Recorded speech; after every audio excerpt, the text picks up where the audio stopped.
First of all, the number of examples of fake archaeology where people basically make stuff up and try and pass it off as real, um, is you could teach it for years and never run out of examples.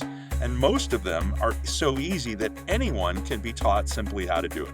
You're getting more and more people responding to these trolls that you're talking about. These basically glorified trolls that are like the Flint Dibble hate cult, or the people who are in Graham Hancock's orbit, who are his like social media enforcers. And so that was why I was like, holy crap, like I care about these people and they're getting conned. And some people are really happy to learn that they're being conned. And the credentialist thing is funny, because that's something that I've made this argument for more than a decade, that they're actually, they toggle on the credential thing. Sure. So like, in other words, they're both denigrating and coveting at the same time.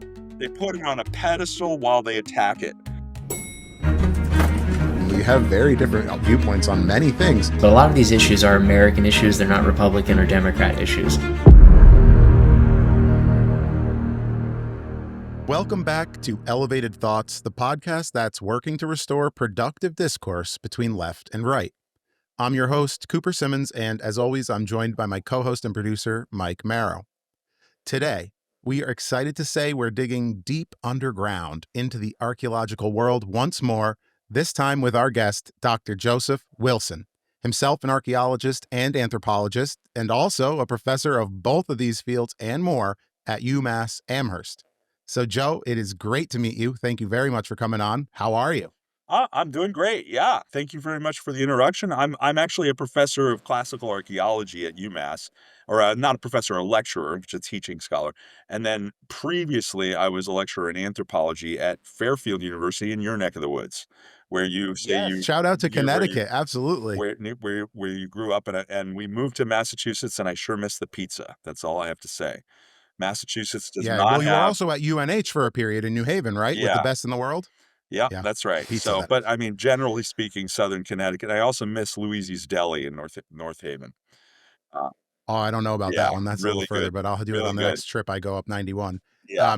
Well, anyway, Joe, listen, I saw you yesterday on Flint Dibble's live stream, but I'm going to point out that I reached out to you first before I saw you on the live stream. So Thank you for coming on Elevated Thoughts. And as you've seen, we have this little pseudo series, dare I use the word pseudo early here, on archaeology, and specifically debunking or debunking some of the debunkers that are out there, where they talk about the lost city of Atlantis, or how Göbekli Tepe is evidence that agriculture and civilization existed before the Ice Age, and they claimed crazy things. So we wanted to bring on, yet again, another true expert in these, because as you know, these guys just don't know what they're talking about, and you do.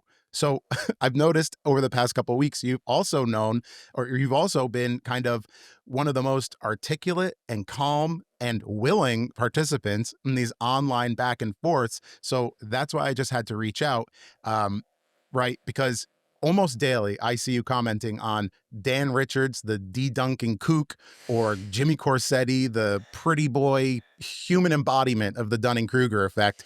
So why don't we start, if you don't mind, with just a quick introduction of yourself, some of your background, a little bit more about the areas of study. Sorry, I got that one a little bit mixed up. And no, it's fine. Well, what got you into all of this back and forth with these guys? Well, so I've been teaching college in several different disciplines for like 20 years. I'm a real kind of a generalist scholar, where I've taught in religion studies, history, anthropology and sociology, and classics, and I've taught different branches of anthropology. So I'm somebody who has like a lot of diverse interests. So that puts me in common with some of these people, because these channels, they cover a lot of ground, whereas most scholars are a little more narrow in their focus. Like they'll focus on just one thing. Because I was kind of a scatterbrained young person, and so I like took a lot of extra advanced degrees, and that made me like go several different paths meandering through my career. So I've taught about 20 years, and I've taught the topic of archaeological frauds for about 20 years, because when I was a young person, I was somebody who believed in some of it. I didn't believe in Atlantis. I wasn't an ancient aliens person, but some of my like teenage beliefs and early bachelor's degree era beliefs were about pre-Columbian transoceanic contacts. So in other words, ocean voyages before Columbus, some of which are legit. Some of, it's not just the Vikings. There's Polynesian evidence. There's stuff going on in the Bering Strait with involving various Central Asian and Northeast Asian groups. In other words, we're realizing that last few thousand years there's been more boat traffic between continents. And so I've always been interested in these really large scale things, right? So like I've studied Central Asian stuff, I've studied um, classical European stuff, and I've studied North American stuff, and my arguments often connect cultures and civilizations of different continents. So historically, that was something that was labeled fringe in the 20th century. People who did work like that were often lumped in with the Atlantis people, and so it's something that I've cared about my whole career is drawing kind of the line between the legitimate work on those sort of fantastic tales and the stuff that's less, plausible. And that's why I've been interested in like differentiating between like how do we know that an argument about something really incredible is realistic versus not. And this so that's what caused some of those people in the alternative archaeology community, or what I call the outsider archaeology community, to be interested I in like that. my work like when I was a master's student 20 years ago.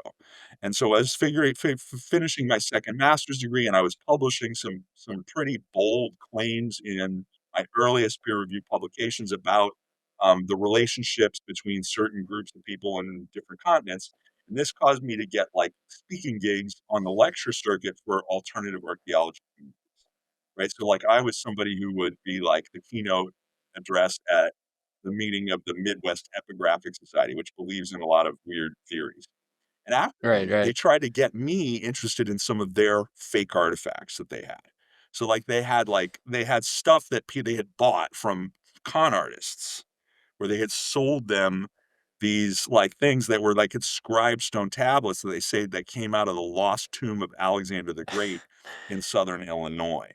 And so that was why I was like, "Holy crap, like, I care about these people and they're getting conned." Oh And my some gosh. people are really happy to learn that they're being conned.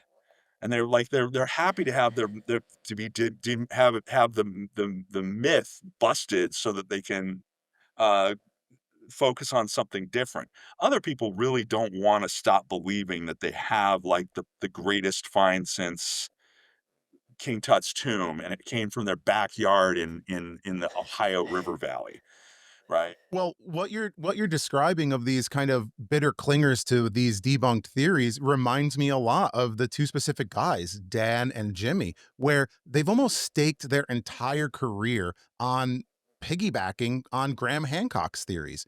Right, Because once right, he's been talking about this for years. So throughout your career, you've probably come across plenty of conversations about Garden of the Gods and his other pieces of work. right, And I imagine that now there's this pop culture resurgence where we see them on Danny right, Jones' show, we see them on Joe Rogan, and they become more right, prolific. I mean, we're talking about a show that's 10,000 followers. We're right, talking about Jimmy Corsetti with 2 million. right, Yet Jimmy Corsetti still has the time and energy to block guys like you and me so we can't comment our very simple right. videos to just say, hey, we should look at the other side of this. Yeah. I mean, what do you think as you see this proliferation of pseudo archaeology specifically? Is it No, it's scary to it's you? it's shocking the way, because what the internet age happened over the course of this time. So when I was starting my career, it was right after, so I was in my early 20s when everyone's starting emailing, and you know what I mean? Like the social media explosion happens in the early 2000s, like by the late, when people are using Facebook and Twitter for the first time and they're starting to share weird stories, that's beginning this sort of process that we're seeing here. But what's really interesting is the ebb and flow of Hancock's ideas over the various like apocalypse expectations of the millennium, then 2012, which is the end of the Mayan long calendar. And that's the last time I published major work on this, was in the year 2012, when the Hancock people were like waiting for the world to end. And then it didn't, and that caused them to kinda go back underground for 10 years. So they're like the Yeah. locusts or the cicadas, you know what I mean? They're like Right, 14-year right. Yeah. locusts. So Their life you hear cycle about wasn't them ready for yet. like Yeah. a long time, and then whatever their latest, like, prediction fails, and then they say, "Oops, the world didn't end. Let's like go back and figure out where we got the calculations wrong. So I suspect now they've figured out that they don't have to actually predict that it's going to end on a specific date. They can, I don't know, see how long it lasts with Eventually. the current iteration of it. Just asking questions. Yeah. We'll sit and wait. You're never wrong if Right. you just have Yeah. infinite time. And someday I suspect the world will end, but don't hold your breath. Yeah, probably not in our lifetimes. So as we see this kind of happening, right? We see it across X, YouTube, podcasting in general. I- Do you feel that the legitimate science side, the scholarly side, almost what Mike and I are trying to do with this show to bring on a wide range of experts, do you think there's enough experts, professors, archaeologists, anthropologists to kind of demystify the rest of the country? Because obviously right now the algorithms on all of these sites are completely geared toward blowing up these alt history stories. You see it Yep. on Netflix with Graham, you see it on Absolutely. YouTube with Jimmy, on X you can't get away from it. So is there even enough scientists on Earth to combat this? Well, we don't need scientists on Earth. Because the fact is, and I teach this course to undergrads. It's a great course teaching about like the anatomy of archaeology hoaxes, because there's tons of them. First of all, the number of examples of fake archaeology where people basically make stuff up and try and pass it off as real, um, is you could teach it for years and never run out of examples. And most of them are so easy that anyone can be taught simply how to do it. Right? Like you can say, here's an example of someone who tried to argue that they used electricity to build the Easter Island statues, that they were like electrically Right, right. elevated using beams from, I think this was David Hatcher Childress who said this on Ancient Aliens one time. He said they used beams from the obelisks in Egypt they went up to the saucers and then down to the Easter Island, and they excavated their statues and stood them up. And all Whoa, you have whoa, to that's say not how is they like did it? these two monuments are 3,000 years apart. So like you're all able to count, right? And you can see like this one was in ruins when this one wasn't built yet, right? So they couldn't be part of a plan to build the thing if it wasn't even standing upright. See, at the time. So that's just like one silly example, but like literally, some of it is like shooting fish in a barrel. It's so easy, and that means that we just need more people aware of the principle of the thing and get and what I'm seeing now is as a result of people like Flint Dibble and others getting larger audiences, you're getting more and more people responding to these trolls that you're talking about. These basically glorified trolls that are like the Flint Dibble hate cult, or the people who are in Graham Hancock's orbit, who are his like social media enforcers who go out there and like railroad people, and they use like Yeah. really aggressive bullying tactics to get people to stop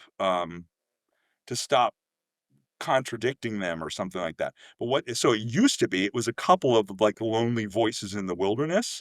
Like there was a lot of this loud stuff, but as people like Dibble's channel get more popular, I'm just noticing it even this week. Like there's a lot of buzz around Flint Dibble this week. He did a 1-year anniversary podcast for his, after the Him and Joe Rogan. the Yeah. Hancock debate, and then there was another big channel, Dave, what's his name? The Dave Professor Dave's channel did Yep. handle that. So Oh yeah. like Professor Dave explains. Yeah. we're getting like more critical mass around the topic, which is causing people, we're living at a really hot time in the culture wars. And I'm not, Say and that this is again. causing, the battle lines are hardening and people are really falling in to place to like kind of push these agenda, and so as they get more ridiculous, it's kind of coalescing some people who think enough is enough. So I'm a little bit optimistic as I see that they're not just getting no pushback anymore, and it's not just me. So this is a long-standing debate among archaeologists. It goes back to the 20th century. So when I was an undergrad, the general consensus of the old tenured professors was you never touch the Atlantis stuff. You never Mhm. talk to them, you never, like, engage with them at all, you never answer their questions or anything because you don't make public scholarship, you don't, like, put yourself out there into that dialogue because you'll get taint. You'll get, like, or, like a kiss of death for your career. People won't take you seriously anymore. They'll see, oh, you're one of those Atlantis people. Not even though you don't believe in it, it's the fact that you think it's worthy of talking about indicates that you're just not a serious scholar.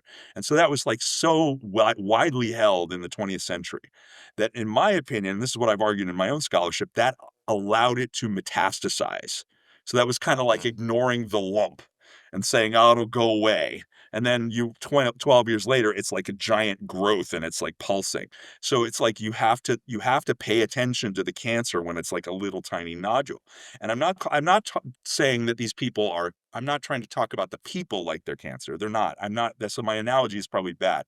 It's that the idea that Idea.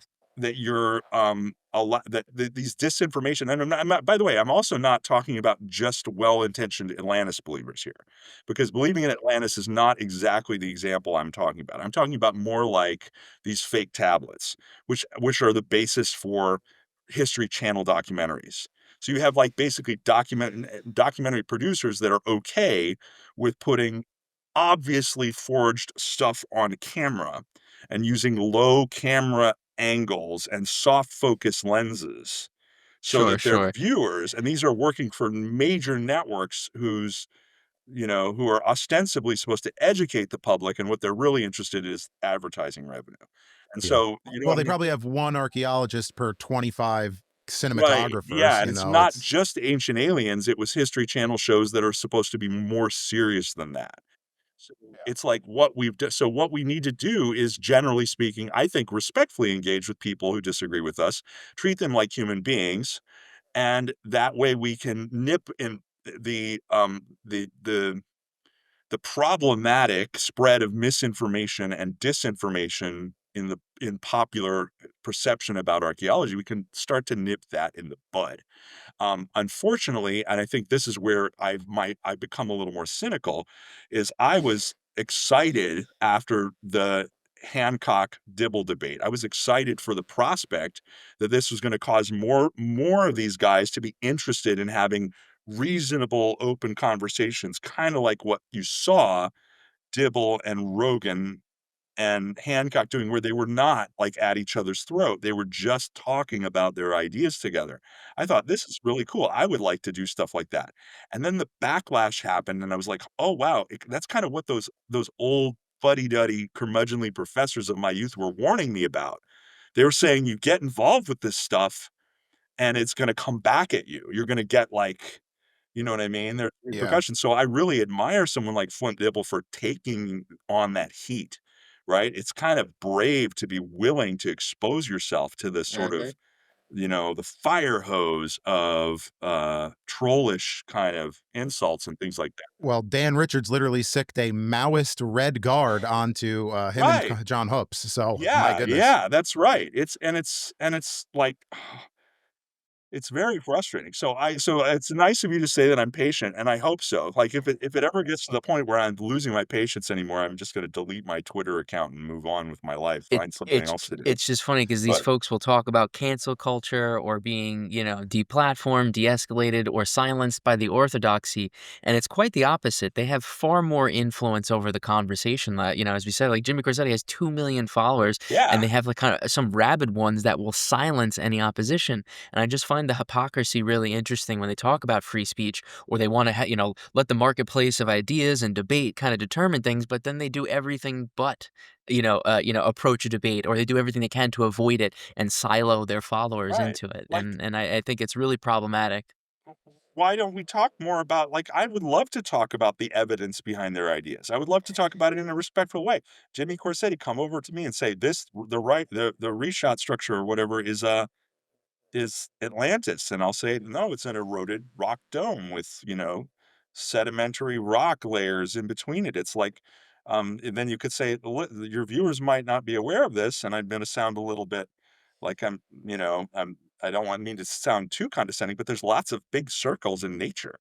Look at the giant Right. at Sure. the geometric cyclones at the poles on the gas giant planets. They look like Yeah. giant mandalas. They're perfectly symmetrical. They're giant, like swirling vortexes full of concentric circles. There's like from microscopic to eon sized concentric circular objects are everywhere, and there's multiple giant eroded rock domes on Earth. So you see an eroded rock dome in the desert in the Sahara, and it's not Atlantis. I mean, whether or not Atlantis exists, whether or not Atlantis is real, it's not that. And it's not Right. that because it's just rock. And Well, on the Rickott yeah. structure, Jimmy points to this 2,000-year-old map that says Atlantine on the map, right where that structure is. Do you know anything about that map? No, I should look into the more maps. There's a lot of crazy claims about old maps. The thing about old maps is they're very inaccurate. Old maps do Sure. not like I'm sure if I look at it like I have one. Do I have it in here? I'm gonna look and see if I have a copy of this might not be it. Somewhere I have a No, copy. you don't have to use example. We'll find some Oh nice no, I B-roll think I because I think Well, oh folks no, don't that's realize not if it. you look at the Yeah, map, say I from have the I age have the of Piri Reis map around here. The Piri Reis map is the one that Hancock used in most of his early work, and it comes from like a different book. Most of Hancock's ideas aren't original. Like entirely like I can't think of a single idea that he didn't get from another popular book from the mid 20th century. He just kind of is a clearinghouse for a bunch of other people's work. And so there's like the guy who wrote the maps of the ancient sea kings or whatever, made the argument that the Piri Reis map, which is really an amazing and very accurate early map from like 1519, made by a Turkish admiral. It's a fantastic map, a beautiful map, and it's more accurate than any other map of its era, but it's not anywhere close to accurate by modern standards. And they used to say, "Oh, it shows Antarctica on it." It's like, no, it's the coast of South America, and it's so distorted that north is west and south is east, and you know what I mean? It's completely twisted, and they're right. arguing that the coast that was buried under the glaciers is and therefore that when they made the map, or the people whose the data goes into the map must have been before the Ice Age because it was before the glaciers, right? It was like when the ice Uh, when the glaciers in Antarctica didn't exist yet. That's when they made this map. And it's like, right. "Whoa, no, so maybe no." you could Like put maybe you could provide a response to two big narratives that they seem to push a lot. That archaeology is an interpretation, and maybe you could talk about the empirical methodology that goes into it, and then also another part that is that there is an orthodoxy, and I think people don't appreciate how humbling and arduous science is, and Right. it's not easy, and nor is there an orthodoxy that I believe of. Well, speaking about archaeology specifically, archaeology in the United States is historically very scientific, or it has been more affiliated with the sciences for the last 50, 60 years. It's been explicitly very scientific, whereas and maybe even longer in some programs. But old world archaeology and a class. So I teach both. I've taught anthropology, anthropological archaeology, and classical archaeology, and so ancient history as a discipline is about narratives. It's about ancient writings and things like that. So it's less obviously connected to the scientific method. It's more related, Right, but that doesn't mean it's not rigorous. It doesn't mean it's not right, empirical. right. Just because you're not doing science, just because you're in the humanities, like the best example of this is like people always talk about, well, science is big brain and humanities is soft, like soft science, or humanities are like lower down the ladder than hard science. Tell that to a philologist. Tell that to someone who deciphers ancient languages, right? Right, These are right. that's technically a humanities discipline. It involves some of the most rigorous and difficult and the most hardcore kind of like toe the line curmudgeonly skeptics in any discipline I know are historical linguists who argue about whether or not a reconstructed word is accurate from like Right. a dead language from thousands of years ago. Don't anyone let you tell you that because some engineer who's like shooting lasers at a Egyptian vase is a scientist, that he knows yeah, more yeah. than a humanities scholar who actually can read hieroglyphics, right? Which may not be science, but it's actually what the Egyptian people were writing, right? So you can like see what they thought about stuff as opposed to what some guy on YouTube thinks about this object, right? I yeah, you brought up the concentric vases from Egypt. I love that example because it's just so silly for people to go, "It's better than what a modern machine can do." It's like, first of all, no, it's not even close to what a modern machine could do. And second, how easy is it to make a circle? As we're saying, like, Right. it's like, guys, But wow, and I what think wow. I think folks confuse that just because we don't know exactly how they did it doesn't mean that we couldn't replicate it and make it even better or more yeah. precise today. I think there's the distinction is lost. You got it 100%. In the case of those vases, the main thing and what I talk to a lot of other people who do this with me. So like the buzz among the archaeologists who are paying attention to the uncharted X stuff is that the main problem there is that the examples are all cherry picked and most of them are unprovenanced. And being Mhm. unprovenanced means that they are likely fell off the back of a truck in the 90s or the 80s. And there has been a Mm, cottage industry in archaeological forgery. Like that's what I am Right. interested in is fake artifacts that get sold Yeah, on yeah, the yeah. gray market, right? Because if because looting is illegal, you can get really in big trouble if you steal something. But if you just Right, make a right. perfect copy and lie and tell somebody it's the real thing, and so what I'll say is that if you're using modern tools, you can still use modern tools to make a pretty good fake that looks like the old stuff, and it will be worth more if it's nicer. So what Right. you right, see is right. that there's in other words, that the antiquities black market is not is you get less money for broken pots. Archaeologists don't really care. Like archaeologists will like glue it back together and they'll think, great, now it's like it's put glued back together and we care about the information, like the fact that it is a certain type, certain shape, what it Right. tells us about the Where it development of came from, as you're what's saying. that? Yeah.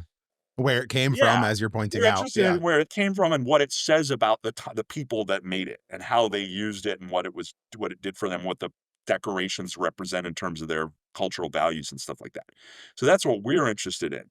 But people who are selling it to art collectors, right? Like rich people who put it on display in their curiosity cabinet, those people are really more interested in the perfect pieces, the pieces that have like no flaws. They command a higher price on the auction. So yeah, so in other words, the likelihood that something is a fake increases the likelihood that it's symmetrical. And so you can see this. All you have to do is compare the population of objects looked at by Uncharted X and look at the same measurements of the same kinds of objects, pre-dynastic granite vases in museum collections, and look at the ones that come from controlled excavations where their provenance is secure, that they're the ones that are in reputable collections on display at museums and things like that.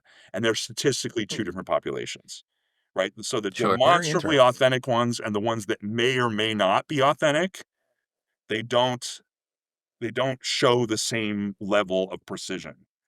Right? So So, until they're gonna show these results with ones where we know where they actually came from, yeah, all archaeologists will continue to be justified and say, "Pfft, yeah, right." And moving on. Next. S so while we're on the topic of artifacts, I think it's also important that folks understand when you do, excavations, it has a destructive nature, you know? Yeah. So while an archaeologist, might not find, a problem with a broken artifact because they can establish its provenance and its context from the layer that they withdrew it from, but there is an inherent, destruction to the method of extracting those artifacts. So I think that one of the big conspiracies that Jimmy Corsetti likes to run away with is like, they're trying to prevent this excavation of, Göbekli Tepe because it's gonna, unravel the orthodoxy in this information. And I think folks don't understand, how precise and careful we want to be versus how we had been in the past, where it was more important to just, get the dig done with and at the risk of destroying a lot of important artifacts. Because, well, in the past, and this goes back to that pre-scientific period in archaeology. And by the way, all Right. archaeologists today do good archaeology, whether they're, in ancient history contexts or scientific, anthropological archaeology contexts. There's no more like legitimate archaeology that's done the way it was in say 1900. But Right. back then, they didn't know half the questions, right? And there were so in other words, you have to how do we learn what not to do? by the Mhm. mistakes that were made in the past. Sure. Those kinds, and it's really ironic that like Jimmy Corsetti, he says on the one hand, he says that he hates all the tourism infrastructure at Göbekli Tepe. He believes it's all destructive. On the other hand, he wishes that the whole place was instantly excavated down to bedrock. Right, Right, right. right. 100%. Like now. And it's like those two criticisms are diametrically opposed to each other. Exactly. He's like demanding two absolutely contradictory things that cannot be reconciled with each other at all. You cannot He is literally a tourist who's complaining about the things that they do to keep Other tourists from tourists. damaging the sites. He's complaining about the fact that they put Yeah. hard pavement that's, over a protective layer. It's like got, like a cloth layer and then like a grout layer and then pavers Yeah, I on saw top. that. Yeah. He's complaining Sure, about the sure. existence of this surface, though, that he can walk there and see the ruins himself. Well, Joe, I'll do you one better. What you're describing, and I'll superimpose it here. There was a landscaping felt put down Yeah, and concrete blocks to build a road so they could construct the roof. Jimmy Corsetti was there at the end of last year. The road wasn't even there. They already removed it without any damage to the ground or the artifacts, and they built a floating platform out of wood. I mean, the fact that he could say the infrastructure there is damaging, like, does he not see the big hole that they dug? And then the little holes that they dig for the roof structure. Don't you think they apply the right. same principles, Jimmy, to Yeah, dig that hole? and And and those come on. and those roof pillars, and and again, I didn't, Jimmy will when Jimmy argues with me online about Göbekli Tepe, he says, "Well, you haven't been to Turkey, right?" Yeah. It's like, "No, I haven't. I've never been to Turkey. I've not done any art, although I have studied Central Asian archaeology. As a graduate student in London 20 years ago, I've never been on a dig in Asia. I've done excavation in Europe and North America exclusively. So that he's got me there. But I'm sorry, Right. going and visiting a site is not sufficient to be an authority on that site. Now, seeing it with your own eye, I have been to the Eiffel Tower. I am not an expert on the Eiffel Tower, right? And by the way, I have a degree in industrial archaeology, so I should probably know more about like exactly how the Right, Eiffel right. Tower was built. But for me to answer that question, I have to go read about it first. I'm not like I don't Yeah. automatically come with like knowledge of how the Eiffel Tower was built because I have technically a qualification that gives me authority on the subject and I've been there. Right? You have to So actually work there. You have to actually be involved in a project about the place in order to know about it, not just Right. seeing it. So this movement that's happening is certainly grander than just the archaeology versus pseudo archaeology Mhm. communities. There seems to be an anti-establishment narrative that's taking hold that's really morphing into anti-intelligentsia, it feels like. Right. And we can keep out of like the more contemporary political context, the culture war stuff, and we could just keep it focused to archaeology conversation. But maybe we could talk about why it's so important to put in the time to not only be on these excavations, but the studies, because, I don't think people appreciate how long it takes to go through languages. I consider myself a fan of Rome, ancient and modern.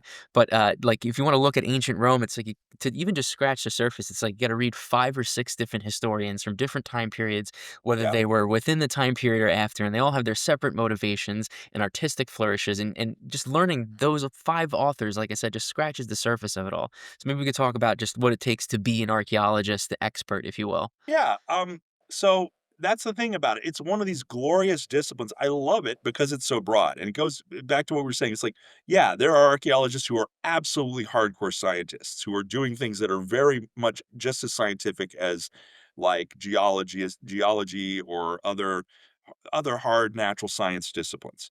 And then there are people who are, dealing with more the ancient historical side, and they might be interpreting a new inscription which sheds new light on a historical figure. Let's like Mhm. talk about like here's a good example. Like let's somebody some famous person from the ancient Roman Empire, Pontius Pilate, the guy Right. who put Jesus on trial. We have Right. multiple independent lines of evidence for this guy. We got the version that comes through Christianity, and then we got, like, monuments the guy made. We got, like, a stone that has his name in it. It was carved. It was built into a step cemetery, and then it was found later. And then we have a couple of different sources, like Josephus and one other, I think, um, that talk about him as a guy who liked to, like, mess with the Jews around Jerusalem in the period. So, like, we have a really good idea of the guy who was there at the time. But there's so many different ways of reading his character, right? Like, there's, like, especially when you have the versions that come through sectarian, like, accounts where he has to kinda get, like, there's a lot of, like, massaging of the character so that it makes him seem like he didn't really wanna kill the Jesus guy, but then there's these other sort of things that says his main purpose was to, like, deal with Jewish troublemakers. So it's like, so you have, like, what if you were to find a new source that was an Mhm. ancient source that talked about this guy and put him in a different light? It wouldn't be a scientific proof that that his character is different. It's much more like what historians do. Right? Yeah, just because 'cause you're finding this evidence in the archaeological record doesn't mean that you're not still doing history, and that's where we get into this contentious stuff about, like, historical narratives are somewhat subjective, and that's where they're trying to capitalize on the notion that that part of archaeology does have subjectivity about it, and there are lots of really strong disagreements between archaeologists, like, very, very, very deeply held, um conflicts that, I mean, or, conflicts between experts about key issues. And so I'm absolutely not going to claim that we're all unanimous about stuff. There is no master narrative. There is no big archaeology version of the story that everyone agrees Right. on. And in fact, it's who are you most likely to disagree with about fundamental issues? Other specialists that work on the same detailed work that you do. So, like, I Mhm. deal with ancient weapons. I deal with things like bow and arrow technology in the, that, and how it gets introduced to new cultures and how that changes the way that warfare is conducted when new weapons are introduced. That's something that there's a lot of different social theories about that, right? Projectile weapons technology and human Right. and homicide is not it's got a valence. There's all kinds of implications for how the scientific evidence, right, supports the the argument about human nature, right? You see what I'm saying? And so there's It's funny to hear you say that though, because right, you're saying scientists are constantly debating, constantly infighting, and that's the argument that you get from the pseudos is they say, you're denying science because you're unwilling to view my evidence. And I right. think that's exactly the part where they kind of fall apart Yeah. is they don't provide any evidence. Because so, like, Flint and I were kinda joking about this because he said, "Hey, you're a weapons guy," because we were talking about the Bronze Age collapse, and he Yeah. does, like, a lot of research with plants and animals, and so as an animal person as a zooarchaeologist, he's really interested in the natural forces, and so he's interested in the scientific evidence for climate change and how nature affects human civilization, and whereas I'm interested in how war affects human civilization. And you can have Yeah. Oh, both at very the cool. same time. You could have climate change and war happening simultaneously. So we're like, Sure, one which precipitates the other. what's that? Yeah. Or one precipitates the other as the Yeah, you can scarcity have of resources drives certain factors, yeah. exactly, and so so in other words, what we're really arguing about is, like, the degree to which one or the other of these 2 contributing factors is more important, and neither one of us is disagreeing about the factor being a contributing factor. Everyone's using real solid evidence, but the question Right. is does that evidence result in this answer? So, like, you say some people used to say that there wasn't an actual war in Troy. There were just lots of earthquakes, and then these got turned legend. The destruction of the city of Troy by earthquakes got turned into the legend of the Trojan War by Mm. the Greeks. And whereas I am somebody who's very skeptical of that view, but I'm not skeptical of the notion that earthquakes damaged the Trojan ruins. Like, the Mhm. evidence that earthquakes happened is obvious, right? Because they're like the walls are, like, have like Sure. faults through them and stuff like that. So there are tectonic activities all over the Mediterranean. But I just don't believe that the earthquakes caused the Bronze Age collapse, because the earthquakes weren't coordinated. There wasn't like they weren't simultaneous earthquakes on both Sure. sides of the Mediterranean at the time that Right, right. Shuttered these across cities all civilization. fell. Yeah, yeah. Where so that's why I see a conflagration. I see like social phenomenon related to ancient warfare resulting in it. So it's again, it's just a subtle difference between what you're gonna and by the way, I'm not saying Flint Dibble supports the earthquake hypothesis. That was an example of an older version of this kind of No, debate, of I think. I course. mean, there are still people who are proponents of that. Well, we all know it was the sea peoples that caused the collapse of Right, the and who Bronze are Age, they? right? And this is something that Dan Richards likes to talk about, the sea peoples. Oh my goodness. The sea peoples, It's yes, that or fantastical, right? Yeah. what that really means is a bunch of different small tribal groups that have names, many of which are the names that are similar to the names of the people that live in the Mediterranean today, right? The lists of the so-called sea peoples include like probably the ancestors of the Philistines, the Sicilians, the people from Etruscan territory, and like Right, there's right. like literally numerous examples of people who show up in the Iron Age who have names that are connected to those random mysterious sea pirate marauders from historical sources in the Bronze Age. So what we debate about isn't we don't debate about whether or not the sea peoples exist. We did debate about which of these many candidates they were, Sure. Fit and the which profile.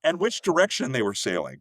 Did they go Sure. And he's just blissfully ignorant to the fact that generalizing is actually pretty, I don't want to use the word harmful because it sounds lame, but truth be told, it's just ignorance. It's just laziness, right? It's just you're not giving credit where credit's due. And that's basically this whole argument against keep shouting Atlantis. Like you're taking the credit away from these indigenous peoples who managed to create this technology. It wasn't white bearded men. It really Oh, wasn't. Two really? Yeah, you're two really two two things I noticed that they also if they when they do have evidence, it's very cherry picked, and I like to use the metaphor. They're painting the bullseye around the arrow. So yeah. they start with this hypothesis, which is not how science works. You don't start with some hypothesis disconnected from the evidence. You kind of let evidence guide you from there, and you test it. But then also too is that they silence anyone else who tries to challenge it, and they create this mythos like, oh, I found this information. I have the means of interpreting you. I'm the trusted source. Let me explain it to you. And anyone else who kind of tries to provide a counter narrative with evidence or not, they immediately get shut out. Yeah. Yeah. Well, they're anti-credentialists, right? Yeah. Exactly. They literally hear, "Oh, I have a Harvard degree," and say that makes you the enemy, right? Right. But now we're talking about archaeology, pseudo-archaeology. I really think that a lot of people, me included, see it as like heroes and villains at this point. It's not just Right. like, oh, curiosity.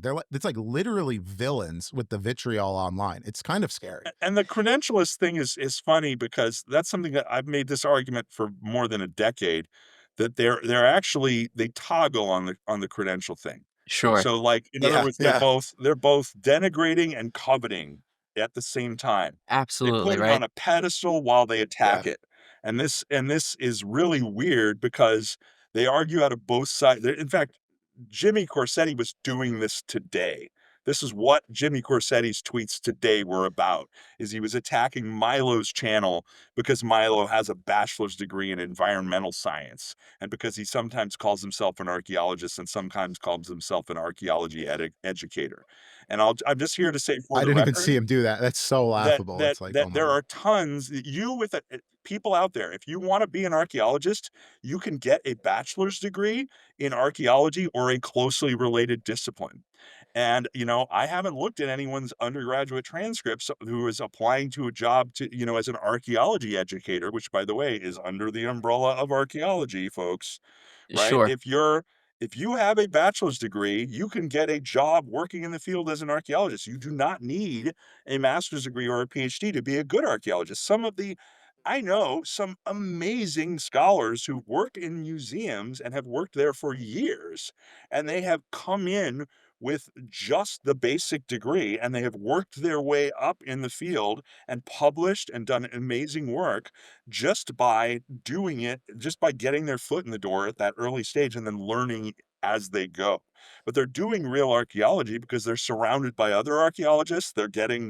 You know what I mean? It's not like you don't have to Yeah. just get a PhD from Harvard, but it doesn't but so He said something on Rogan recently, Jimmy Corsetti did, where it was like, it was about our friend of the show, John Hoops, where he said he's an undergraduate from Harvard and graduate degree from Yale. This means he controls the information. And exactly. it was Joe Rogan was like, oh yeah, it does. Wow, I didn't know that. You know, So which what? is it? Is Milo bad because he's got an undergraduate degree in an earth science, which by the way is fundamentally Right. similar in most of its methodology to, I mean, it depends. Again, I'm not sure exactly which environmental sciences Milo is trained in, but it's not it's not far, right? Like it's the same thing is true in most disciplines, most scientific disciplines. Like I worked in a DNA lab for many years. I do not have a biology bachelor's degree. I worked as a technologist in a molecular genetic lab where I was dealing with like human DNA all the time. Oh, And I wow. was able to get that job because I have a bachelor's of science in anthropology with enough biological anthropology credit that it Okay. qualifies me to work in human biology. See what I mean? And so like I also Were you teach down at Cold Spring Harbor Labs? no, it was down in the South. It was, when we lived in the Carolinas that I worked Okay. in Okay. DNA. But, I did archaeology in Cold Spring, Oh, at the very West cool. Point Very cool. Foundry. Oh, I wow. Oh, nice. excavated Yeah. the cannon boring mills from this that were made the Parrott guns that were used by both sides in the Civil War. Wow. That was That's what I really did for cool. my one that was the field school I did as a master's student. And then I That is amazing. We got to connect you with one of our other I guests, was just thinking that. Patrick K. O'Donnell, who we've interviewed about his remarkable Civil War and Revolutionary War books, where he travels to all these places and really lives these experiences. And, you know, to the degree of reading the plaques on the trees of where the soldiers were hung and trying to piece it together with talking to their families, he would love what you have to share with that kind oh, of yeah. stuff. No, Like, well I'm sure he knows your work. no, no, he doesn't because I don't have a lot of Okay. publications there. That was the like my industrial archaeology program. That's where they ran their field school. So I Okay. did work there, but my Oh, I own see. Yeah. work deals more with like copper metallurgy and with, Okay. or my work at the master's degree level was slightly different than that. But that's not so like I'm not a Civil War guy is my point. I Fair do enough. know Yeah. about the metallurgical economy of the Civil War a little bit. Like I've written some work on that. So, but no, I would be shocked if the guys heard of me. I Oh, not fair enough. no freaking way. So Um, they want to be experts, and yet they want to tear them down at the same time. Because why else Yeah. would Jimmy Corsetti want to visit the site and see it firsthand so he could report back to his followers, right? If not to credential himself. But I think maybe you could just enlighten folks, and even Flint Dibble did on his episode. There's not this gate. That No. to archaeology. In fact, I'm sure the discipline is begging more people to get involved. And I think Yeah. there's this notion also too is this is tremendous amount of resources and money to, protect the narrative and the Yeah. orthodoxy that exists. I mean, aside from you folks, and I won't mention any names, but it's like I know people that work at institutions and historical ones. The money isn't there, right? Right. You guys aren't doing this to because of the paycheck, right? It No, truly it's is a it, passion. and if anything, and that so apologize for changing the subject slightly from what you asked, but because you reminded me something just now, and that was that Please. the thing that I was most hopeful about, or maybe not most hopeful, one thing that inspired hope in me after the Hancock Dibble debate was that they agreed that they need to protect the funding. Right. So, like Hancock himself said, yes, I don't really like archaeologists, but I recognize that they're my bread and butter. They have to actually do the work for me to be able to criticize it, I guess. So that Sure, means sure. Right. that they need to be support we need to support archaeological research so that I can write more books. That makes sense, Yeah, right? And all so-called pseudo-archaeologists or alternative archaeologists or outsider archaeologists or whatever we want to call these people, they should all, in theory, want archaeologists to be employed so that we can right, go right. and gather data that they can then interpret however they want. Disagree with, yeah. They can read our books and they can turn them into whatever narrative that suits them, but if they support us doing the work, that's a good thing. I was extremely happy and excited about that. And then the last year, they completely did a 180, and there was Right. lots of gleeful dancing about major budget cuts that have happened both in Europe as part of Yes. austerity measures and in Mhm. the United States as part of this Doge stuff, right? Like the way that the humanities in general are being savagely attacked by the federal government as part of an ideological agenda because like they Right, think right. that they're like woke or something. I think it's ridiculous that I mean, yes, there are, of course, people in the, educated people who disagree with the administration in academy, and that goes without saying, but it doesn't mean that there's any connection between the policy agenda of the executive branch and this, that, or the other, and some obscure historical research that doesn't Right. affect them.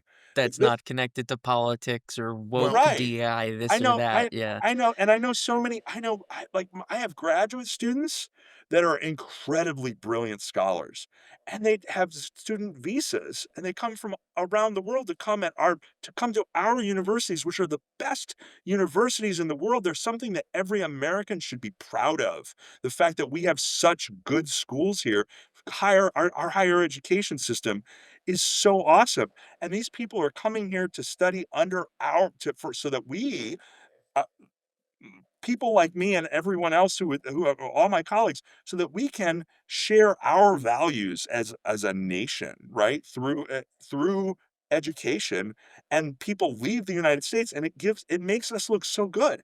And they're getting and wonderful students are getting student visas canceled for spurious reasons, for parking tickets, for crying out loud.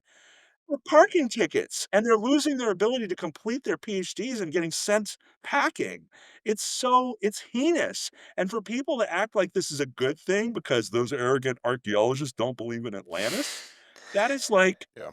it's so offensive, and it makes me sad, frankly, because like, I would have liked to have gone and had a beer with someone like Dan when I thought he was kinda sorta halfway cool, and then he just turned into this sort of, like, caricature, and I'm like, It's "Wow, it speaks it it you." speaks to the audience capture trap that we work so desperately to avoid here because, you become a one-trick pony, and you can't ever disagree, and you can't ever backpedal, and you can't ever be wrong, and you can't admit your Yeah. mistakes because there goes your entire channel and your credibility when really your credibility should be based off of when you're willing to admit that you made a mistake or you misinterpreted something, etc. And that's what's most shocking to me. And they try to create this like, I can never be wrong narrative, and at the same time saying everyone that you've spent your entire life's work on doesn't know what they're talking about.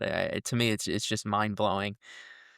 Right. Yeah. Well, I mean, we should go to Dan Richards and tell him how electric contracting works because he'd probably tell us that we're wrong and we don't know anything. And then, Yeah. well, we flip the mirror back, Dan. What do you know? Oddly enough, he's misrepresented, his affiliations too in the union that he worked in too. I just find it funny to have to, Oh, stretch I the didn't truth know that. about such thing.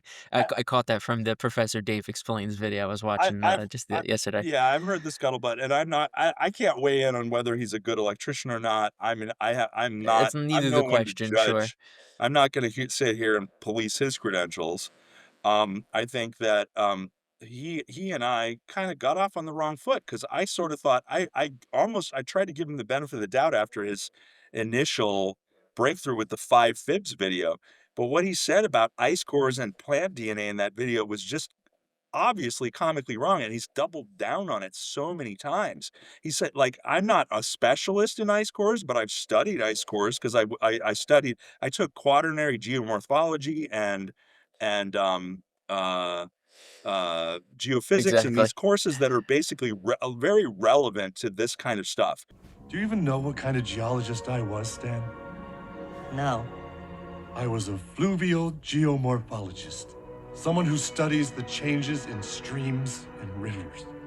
And those articles that he flashed up, they were assigned readings to me as an undergraduate 20 years ago, and we actually had to write and I wrote my exams on these articles, and in that 5 Yes. Fibs video, he sounded like an idiot talking about them, and it was like he misled his viewers to think that dust is the same as trace elements from smelting, and he still does that. He thinks that he said over and over, he thinks that mining kicks up dust, and that dust ends up in the glaciers. That is not how metallurgical pollution gets in glaciers. It's because of the lead is a byproduct of sulfide ores where they do the silver mining to make the coinage, right? And so the production of silver bullion, the sulfide ores pollute the atmosphere. And it comes from specific point sources where the stuff is mined. And that's why it's screamingly obvious the difference between anthropogenic pollution in the ice cores and the earlier ice age dust, which comes from the arid tundra, which is it's physically different. And yes, sometimes you might not have the exact isotopic signature of the ancient dust, but other times they do. And no, there is absolutely no way that it could be like secretly, stealthily hiding some big smelting operation. And the fact that he Right. continues to think that it's the mining itself that causes the pollution as opposed to the manufacture of the metal. It's like, and how on earth can you not? And I was real polite. I commented on his YouTube. I was like, dude, I know you mean well because you're kind of cool, right? You can't possibly think this is true. This is basic stuff that would fail an undergraduate. And he's like, and he thinks he's an expert, and he's like, "Oh, the expert, the expert he talked to, he backtracked, and now he's like pretending that he didn't teach me Yeah. this stuff." But I know He the was up on story. a He's got pillar. this conspiracy. He's gotten to him. This. No, you sound like an idiot when you say this. Stop. I don't care. I'm not trying to hurt your feelings, man. You're just Right. wrong. You just, Yeah. They and don't know it's what like, peer and it's review like, is because it they've makes me never gone through sad. it before. That's unfortunate part. Yeah, well, it's not only audience capture, it's truly being married to these bad ideas, right? And that's one of the things that we've had to work so hard because listen, I've fallen victim to it. I came out with Flint. That's the reason I reached out to him as a convert from someone who was susceptible to falling for conspiracy theories to now someone who's saying, hey, I'm looking through this. I'm going to understand it. I'm going to talk with people on both sides and understand it. And that's so valuable. And it's just not what happens anymore. So, Joe, this was awesome, or I call you Dr. Wilson now as we sign off, because I want to ask, where can people find you? Are you on X? Where can people Yeah, locate so what you I do? I I hesitate to promote myself on X because that the archaeology wars are kinda ugly, and I don't wanna Sure. I don't wanna, I hope that someday I can, like, leave there, but I feel like I have to be there because it's kind of a, war zone, and they need people to respond to these people. So, yeah, I'm on X. I'm on Blue Sky. I'm trying to do more on Blue Sky, which just seems to be, like, a happier place.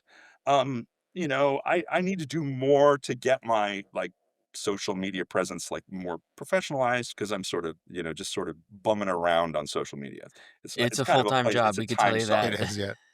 Well, we're grateful to have experts like you. I mean, even if you're not a public figure, it's obvious, just so obvious that you can succinctly, clearly articulate the evidence, folks, and just push back against these folks that clearly do not have it and they're just sleazing around. You were saying before they kind of suck on and leech off of Graham Hancock. I'm picturing like a mother shark with the three little babies under her Sure. Yeah, fins because they're kind of just yeah. holding on, hoping the current comes with them. But that stuff will trickle out. It's the people that have the actual experience. It's the people that have the authentic, vulnerable conversations where I can say, wow, I didn't know that. I'm not educated in that. I need to defer.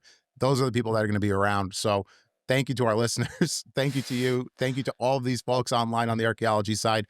Mike, is there any last thing you want to add? No, please stick around and stay tuned to our next episodes. We're gonna have more in the archaeology series, I promise you. Yeah. And Dr. Wilson, anything you'd like to say before we go? Thank you very much. There were some other topics that we had listed in our notes that we never got to because I go off on tangents. That's my way. But The nature of a podcast. yeah, maybe we'll come back and we'll do one of those other things. I'm also happy to talk Absolutely. to go into a more deep dive on some of my research areas. For Yeah. sure. And We are going to take you up on that offer 100%. Ancient warfare. And then you mentioned the Burroughs Cave out in yeah, Illinois. Let's put it on a calendar. We'll talk about it after the show, guys. But this has been Elevated Thoughts. Thank you all. thank you.